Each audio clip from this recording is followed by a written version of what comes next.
And you said that the Manx music scene pretty much made you who you are. Tell us about that. I was getting all soppy, but yeah, I do mean it. Yeah, growing up here and kind of, you know, getting into music and forming bands and getting into pubs, it was so encouraged by everyone and all kind of like people that I look up to, you know, like yourself and like all the guys, you know, like the Uberoon boys, like Gratis 3, now Planes Over Paris. No, Postal Stories. It's the third, yeah. Too many of the Sorry, same boys. letters in their band names. Yeah, all these people, Julie Quayle, just everyone, the people that like run the pubs, all the bands. It was an amazing place to kind of to get inspired, and yeah, I definitely wouldn't be doing this if it wasn't for all these people and the Isle of Man. It was a great time though when you guys were coming up, because also the other person that's played over at South by Southwest, of course, Davey Knowles, Backdoor Slam, he was there in 2007, and it was all around that time that you guys were sort of coming up, so it seemed like just a magic moment in Manx music kind of history. It was really special, yeah, and like there were so many bands, like, you know, and there was Battle of the Bands, like I think every 6 months there was like a Battle of the Bands, and just some great little venues. I mean, you know, speaking to people at the moment, the scene maybe isn't as kind of colourful. There's not so many venues anymore, or bands. I think it's starting to build itself back up. I have to say, we're getting there. There's Quids In is doing the Riffs nights, and they're bringing things on quite a lot. So we're getting there, but it comes in waves, though, doesn't it? It's like sometimes there's a lot, sometimes there isn't. Yeah. It sounds cool that hopefully it's picking up again. Getting there. Yeah. Soon. Lily, what are some of your favourite moments of being in bands and gigging over here then? Well, I think when I played in Your Gold Teeth, I was under 18, so it was kind of fun being able to play. We'd play pubs. A set and then she'd have to leave straight away. She wouldn't be allowed in there. Yeah, it was quite fun being. Essentially, though, not to do with the music. That's just being in a bar. Yeah, exactly. Some places I got away with though. Amber, I can say that now that they're not a thing anymore. But yeah, I spent many of my younger years in that bar. And I remember talking to you years ago and you saying how you really sort of looked up to your brother because he was doing music obviously just ahead of you doing it. So what is it like now, the fact that you two you've obviously been Your Gold Teeth as well, but now you're in this band together, obviously doing extremely well. Do you still have that brilliant relationship with each other? It seems like it on stage. It looks like, you know, you get on amazingly well. Yeah, me and Jack are really close. We've been through like a journey together, a few bands and stuff, and obviously he's been doing it. I forget that he's been doing it a lot longer than me. Like, he's done this before with like 3 other bands, and this is kind of like my first like proper band, you know, that Panicland. I did all the legwork. Yeah. Beforehand. Yeah, I think it's like we wouldn't have been able to do it without Jack and the experience he has had. I think that's definitely given us a little push in the right direction for sure. And I think probably also, I don't know if this is fair to say, but the way you grew up with that whole sort of scene, because, you know, you'd always have musicians around the house, wouldn't you? There's always something going on, and with Jack doing all the production side of things too. And so your life was sort of immersed in music, wasn't it? Yeah, I mean, I kind of, I started playing saxophone when I was 7, and then I was kind of more into classical and jazz, like literally growing up rather than rock music and stuff, and playing in bands. And I kind of was religiously going to Manx Youth Orchestra and playing in orchestras and wind bands and choirs and stuff like that, and a lot of school stuff. Whereas Jack kind of was in bands playing from an early age, playing at the Corner House and stuff like that. And then it wasn't really till, apart from Panicland, it wasn't really till Jack came back from uni and then wanted to start a band and taught me how to play the bass, and then we had a few lessons, and then we started Your Gold Teeth. So I think that was the starting point from it all. And so have there been moments when it's been hard not being on the island and having that kind of safety net of absolutely people? And it's really hard coming back and not having like an HQ, like our parents don't live here anymore.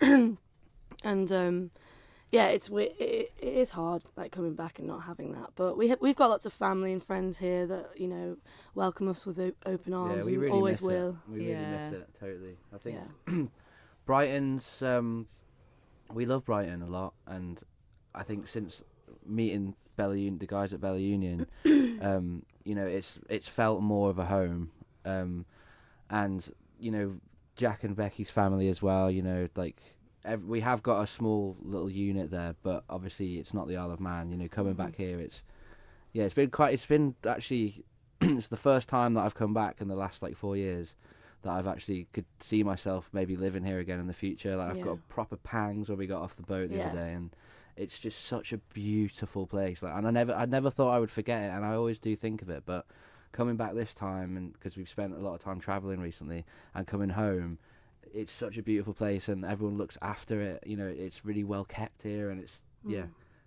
it's been so lovely to come home. It's it's very wholesome, and you sometimes do get a little bit lost in the manic of it all in Brighton, living in a city and stuff, and it isn't as like sentimental. We didn't grow up there, and we still got the seaside though. Yeah, we live by the sea, and like I've lived there now for nearly 4 or 5 years or something like that, and I have got a lot of mates there, but it's different, you know. People here, like, we're very patriotic, and we all love each other so much, and that we definitely felt that at the gig last night as well. I've kind of forgotten what it was like to be with all the Manxies again. Yeah. So then, Jack S. then and Becky, what was that like for you being part of that last night? Because obviously, where are you both originally from? Brighton. You are both from Brighton originally. Yeah, I'm from Redhill in Surrey. Right. Yeah, but I've moved. We all met in Brighton basically. So yeah. Yeah, and so being here, obviously, as I said, you have been here before, but in that sort of crowd last night, and with that sort of anticipation, I suppose, of all the friends and family, what was that like for you guys, sort of witnessing that? I said last night that, like, you could tell, like, on stage, like, us as a unit, like Max as well, like for me, like, it felt like we were all having such like a nice time. Like, you could feel like everyone was just absolutely loving it, and you can definitely feel that with everyone that was in the crowd as well. Like, every person there, like, knows the music, everyone's there, like, knows, like, these two guys, like, they obviously, like, everyone just loves each other, and it was just like, so it just felt special. It did feel really special, yeah. Having everyone singing the songs as well, like, obviously there's songs that Jack and Lily have played in bands previously here, so they all knew them, which was really cool, and it was just like, really nice to see everyone interacting and like enjoying it. It was a really special night, I think, and we've got Max in the corner of the room as well. This is, after all, your radio station, Max. So I think I'm on my way around the building, removing all of the ends from all the signs on the walls and what have you. I've got to ask you from your point of view, because you know you're the man who has to mix this sound when these guys are on stage, and just talking to them off air there about how complicated it is, to be fair, what they're doing up on stage with so many things going on at the same time, different textures coming in, different instruments, swapping instruments as well. You clever bunch.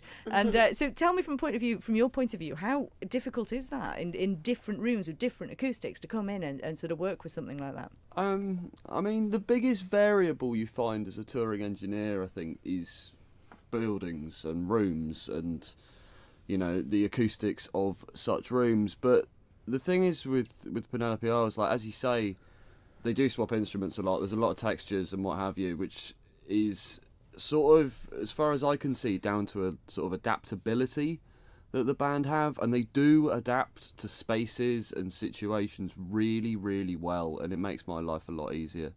So yeah, I mean, it is difficult and it isn't difficult in that, you know, for me it's not actually a lot of like mixing per se. I'm not riding levels all the time because the band's so dynamic that's done. Like, they deal with that.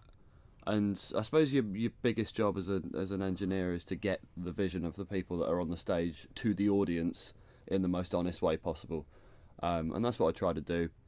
But you know, for me, it's a delight, and it's a really, really lovely thing to be able to stand or sometimes sit, if that's how the situation is. If it's possible. If possible, you know, stand, sit, and kneel.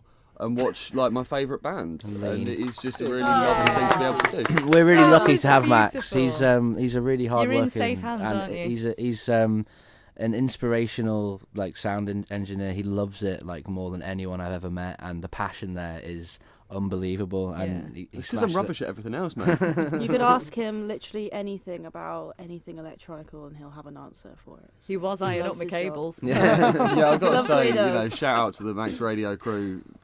Cable management in this place is excellent. Oh, it's all me, honestly. Yeah, I come in and early it shows. to sort It all really this does. out, It's Max. beautiful. Even the cable ties are equidistant. It's Oh, it's okay. I'm gorgeous. just going to pull your mic down now. That's enough of that. So will I.